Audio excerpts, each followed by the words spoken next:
Venezuela está com Putin, está com Rússia, está com as causas valientes e justas do mundo. 2 dias antes de o exército de Moscou invadir a Ucrânia, o presidente da Venezuela declarou apoio total e irrestrito a Vladimir Putin. A paz de Rússia é a paz do mundo e vamos a defender a paz do mundo. Um alinhamento sustentado por interesses políticos, econômicos e militares, iniciado ainda na era Hugo Chávez. Em breve, alguns foguetinhos estarão chegando no seu Hugo Chávez. E não falha! E eles não falham. O presidente da Venezuela assegurou que os mísseis comprados da Rússia serão usados apenas para a defesa do país. Agora, a nação de Nicolás Maduro parece seguir um roteiro parecido com o do aliado russo e ameaça invadir um país vizinho, a Guiana. O presidente venezuelano Nicolás Maduro anunciou uma série de medidas para anexar a região de Essequibo, que hoje faz parte da Guiana. É uma região rica em petróleo, ouro e diamante e corresponde a 70% do território do país. Putin e Maduro compartilham da mesma vontade de permanecer no poder e até seguem as mesmas estratégias. E a Rússia declarou vitória nos plebiscitos feitos nas regiões ocupadas por Moscou na Ucrânia. Segundo o Conselho Nacional Eleitoral da Venezuela, 95% da população apoiou a intenção de incorporar a região de Essequibo ao país. Essequibo hoje faz parte da Guiana. Mas o comparecimento dos eleitores às urnas foi baixo, só metade participou. E com a crise em Essequibo, Maduro pode trazer 2 adversários, Rússia e Estados Unidos, para dentro da América Latina. O governo americano anunciou que enviou aviões militares para sobrevoar a região de Essequibo. Já o Ministério da Defesa da Venezuela classificou a ação dos Estados Unidos como uma provocação. Putin vai se encontrar em Moscou com o presidente da Venezuela, Nicolás Maduro, que busca apoio para a disputa que criou com a Guiana.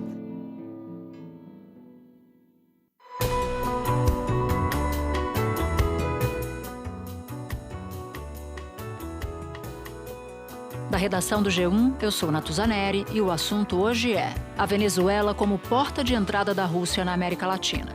O que a política expansionista de Vladimir Putin tem a ganhar com um possível conflito entre Venezuela e Guiana? Neste episódio, eu converso com Vicente Ferraro, cientista político e pesquisador do Laboratório de Estudos da Ásia da USP, com foco em Rússia e Eurásia. Segunda-feira, 11 de dezembro. Bom, Vicente, em meio dessa confusão, em meio a ameaças de anexação de boa parte do território da Guiana, o presidente venezuelano Nicolás Maduro vai à Rússia, ou pelo menos deve ir à Rússia, para estreitar os laços com um parceiro antigo. Então eu quero te pedir para você nos contar como é que é o histórico de relação com Vladimir Putin, quando começou, em que pé que está agora. Olha, Natuza, a aproximação entre a Venezuela e o governo russo, né, em específico a aproximação com Vladimir Putin, ela tem um momento notável ali nos anos 2000, já durante o governo Chávez, né, então foi muito notável essa aproximação de Hugo Chávez com a Rússia, né, ali na segunda metade dos anos 2000 a gente viu a Venezuela comprar muitos armamentos russos, então foram comprados caças Sukhoi, né, o Su-30, foram comprados outros armamentos, como helicópteros militares, né, e vários outros instrumentos, né? E essa aproximação ela foi se tornando ainda mais notável, ainda mais enfática nos anos 2010, né? Quando a Rússia ela muda um pouco do foco da geopolítica dela, que até os anos 2000 era uma geopolítica muito concentrada ali nas ex-repúblicas soviéticas, e nos anos 2010 ela começa a ter essa projeção mais para o que na Rússia é chamado de exterior distante, né? Então a gente tem uma projeção também da Rússia em conflitos na África, né? Através do grupo Wagner, né? Putin tem usado os mercenários em conflitos, não só na Ucrânia, mas também na Síria, na Líbia, na República Centro-Africana e até em Moçambique, país de língua portuguesa. Foi uma forma de o Kremlin exercer a influência russa pelo mundo, sem que Putin sujasse as mãos diretamente. O grupo Wagner chegou a ter mais de 50 mil combatentes, segundo estimativa do governo britânico. Um poder de fogo bem menor do que os mais de 1.100.000 militares das Forças Armadas Russas. Yevgeny Prigozhin liderou uma revolta contra o comando militar russo e chegou a anunciar a marcha da justiça sobre Moscou. O presidente Vladimir Putin definiu como uma facada nas costas. Autoridades russas confirmaram a morte do líder do grupo Wagner, Yevgeny Prigozhin. Mas o que eu queria chamar a atenção, Natuza, é que essa mobilização da Rússia no chamado exterior distante tem relação com uma política externa russa que eu diria, de certa maneira, muito pragmática, no sentido de que Vladimir Putin buscou se aproximar de lideranças de esquerda aqui na América Latina, né, por histórico de antagonismo, né, de lideranças de esquerda aqui com os Estados Unidos, né, o histórico de pressão geopolítica também que os Estados Unidos fizeram aqui em vários países, né, com intervenção, que deixou muitos ressentimentos históricos, né? Então, o Putin ele se aproveita um pouco desses ressentimentos e se aproxima muito aqui da esquerda, né? E a Venezuela ali está numa posição estratégica por ser ali praticamente uma área muito próxima aos Estados Unidos, né? É uma área que permite uma projeção geopolítica muito significante aqui na América Latina. E, curiosamente, na Europa, Vladimir Putin se aproxima da direita, né? Então, na Europa, enquanto aqui na América Latina há uma aproximação com a esquerda, na Europa há uma aproximação com a direita. Né? Por que com a direita? A direita tem todo aquele discurso de anti-União Europeia, né? Aquele discurso mais nacionalista, né? Como a gente viu o caso do Brexit, por exemplo, né? De um discurso anti-União Europeia, né? Então, essa aproximação, né, que eu chamo de pragmática aqui, com a esquerda na América Latina e a direita na Europa, tem por trás, né, em comum essa ideia de tentar, né, fragmentar o Ocidente como um bloco geopolítico, né? Então, é muito mais fácil para a Rússia dialogar, né, politicamente, negociar com o Ocidente um bloco ocidental mais fragmentado do que um bloco coeso, né? Importante você deixar isso bastante esclarecido. E a próxima pergunta que eu tenho para te fazer é: que interesses Vladimir Putin tem num conflito aqui na América Latina, Vicente? Isso está claro?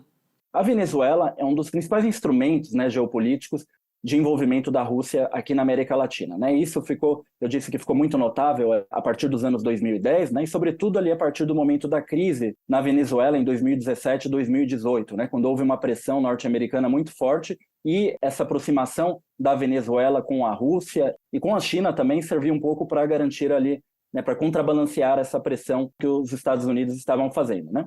O governo da Venezuela chamou de ameaça temerária a declaração do presidente Donald Trump de que pode ordenar uma ação militar contra o país. Então, além de ser um veículo aqui de envolvimento na geopolítica latino-americana, né, a Venezuela, não apenas a Venezuela, também Nicarágua, Cuba, em menor grau, eu diria que Bolívia, e mesmo o Brasil, né, se a gente olhar ali para as relações dos BRICS, né, entre os países ali dos BRICS, a Rússia ela tem um crescente envolvimento aqui no contexto geopolítico latino-americano, né? Mas eu diria que o principal ponto, né, nessa questão de um envolvimento russo, aqui de um interesse russo, talvez até mesmo em um conflito, está no ponto de que um conflito aqui traria uma divisão mais forte dentro da política externa norte-americana, no sentido de que a política externa norte-americana não conseguiria se focar apenas na Ucrânia, mas teria outros conflitos ou outras tensões, né, que não chegam a conflito, para dividir o seu foco, né? Então, isso enfraqueceria, né? Quanto mais conflitos a gente tem espalhados, ou mais tensões espalhadas em diferentes regiões do globo, maior é a possibilidade de os Estados Unidos, né, e outras potências aliadas darem uma resposta coesa, uma resposta eficaz contra essas tensões, né, a favor de seus aliados. A gente viu que nos últimos dias, né, a própria Casa Branca alertou que ela está com dificuldades em financiar a guerra na Ucrânia, né? O Senado americano rejeitou um novo pacote de ajuda militar para a Ucrânia combater a invasão russa. O governo de Joe Biden precisava de 60 votos favoráveis, mas só conseguiu 51. Para liberar mais ajuda à Ucrânia, os senadores da oposição exigiam um endurecimento do combate a imigrantes ilegais na fronteira americana com o México.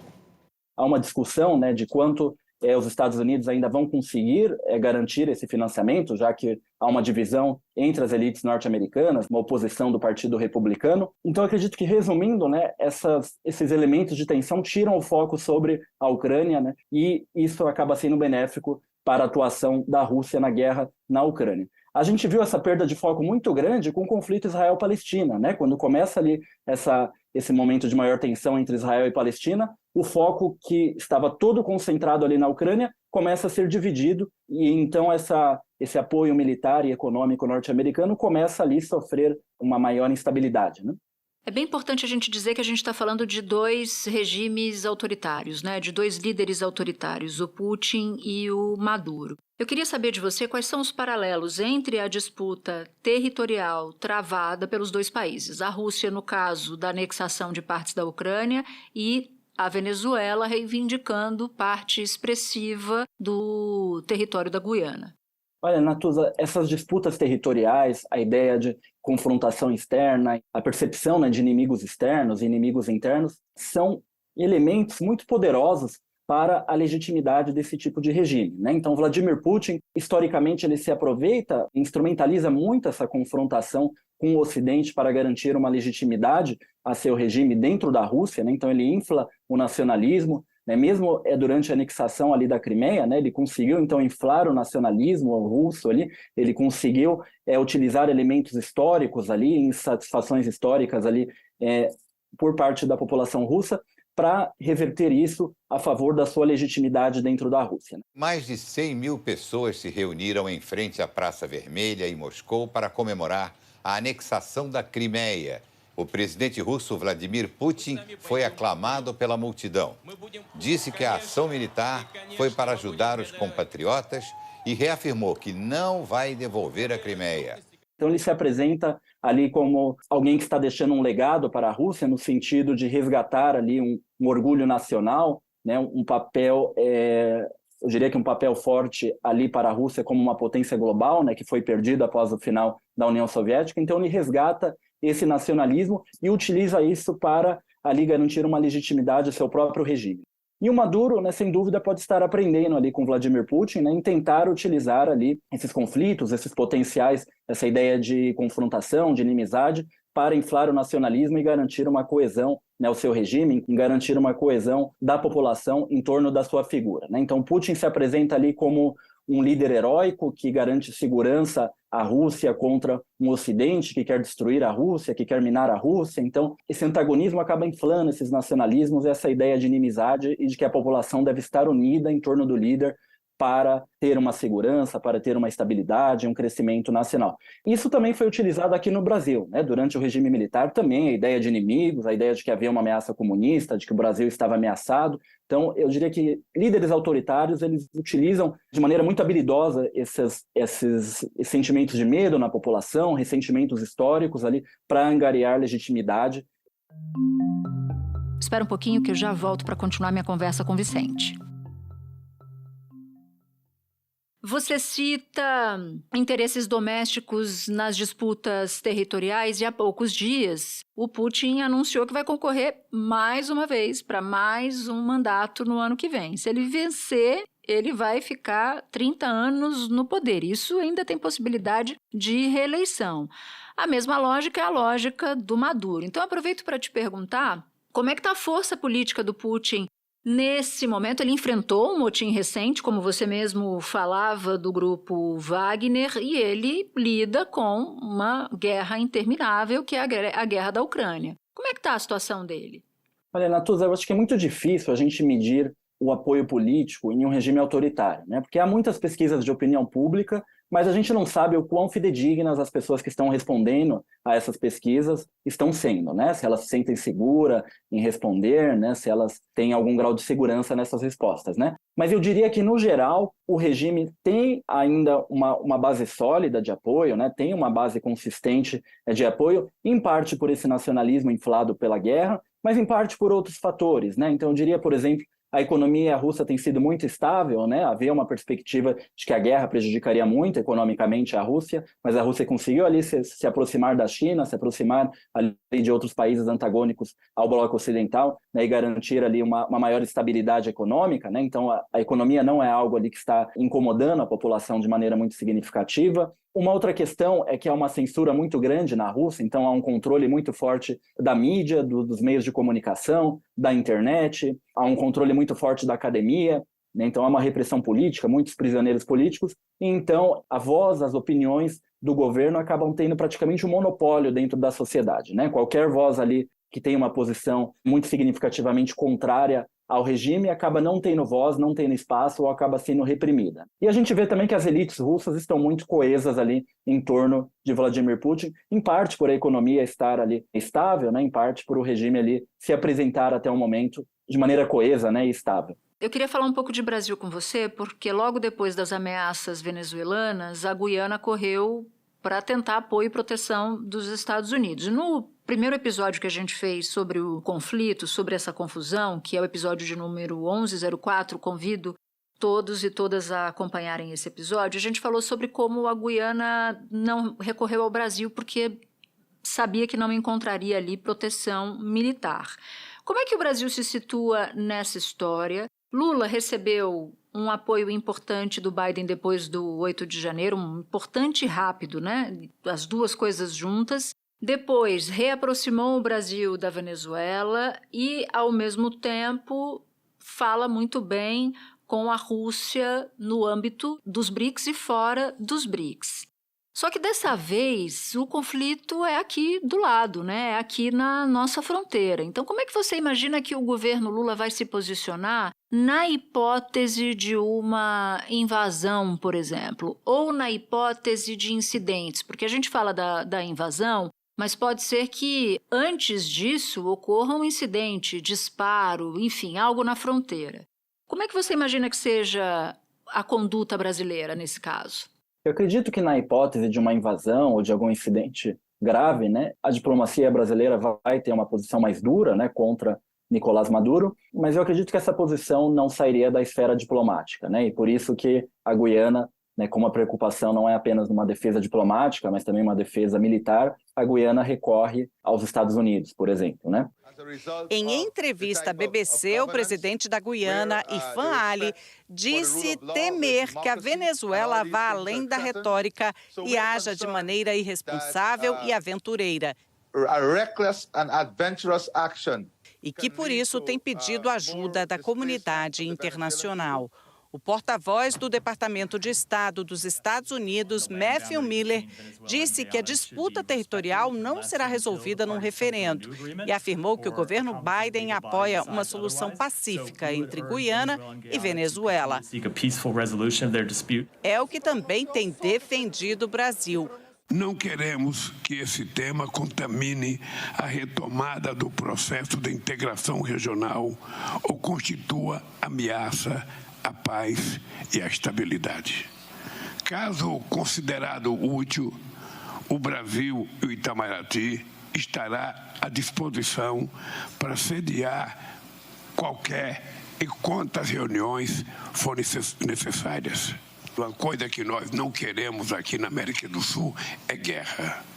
E isso acaba jogando a favor de Maduro, né? Porque Maduro utiliza esse conflito para inflar o nacionalismo, né? E agora ele está utilizando isso. Ele declara que os Estados Unidos querem se intrometer na Venezuela, né? Ele já tem esse histórico, né, que vem desde o governo Chávez, esse histórico de antagonismo com os Estados Unidos, e isso acaba inflando muito o discurso nacionalista dele, o discurso ali de antagonismo, né, contra inimigos que ameaçam a Venezuela. Maduro disse: estamos avançando, este é um referendo vinculativo e cumprirei as ordens do povo. E depois acusou o governo dos Estados Unidos de tentar manchar o resultado do referendo. Então isso, de certa maneira, acaba jogando até mesmo a favor dele. Assim como as sanções contra a Rússia também jogam a favor de Vladimir Putin, né? Ele pode mencionar, olha lá, o Ocidente quer sufocar a população russa, querem acabar com a Rússia. Então essas pressões do Ocidente, do bloco ocidental, acabam às vezes jogando a favor do discurso desses líderes. Mas voltando ao tópico do Brasil, eu acredito que o Brasil teria uma posição mais enfática, mas que não sairia do nível diplomático e de nenhuma maneira uma pressão ali no nível militar. Vicente, muito obrigada pela sua participação. Volte outras vezes aqui no assunto. Muito obrigado pelo convite. Este foi o Assunto, podcast diário disponível no G1, no Globoplay, no YouTube ou na sua plataforma de áudio preferida.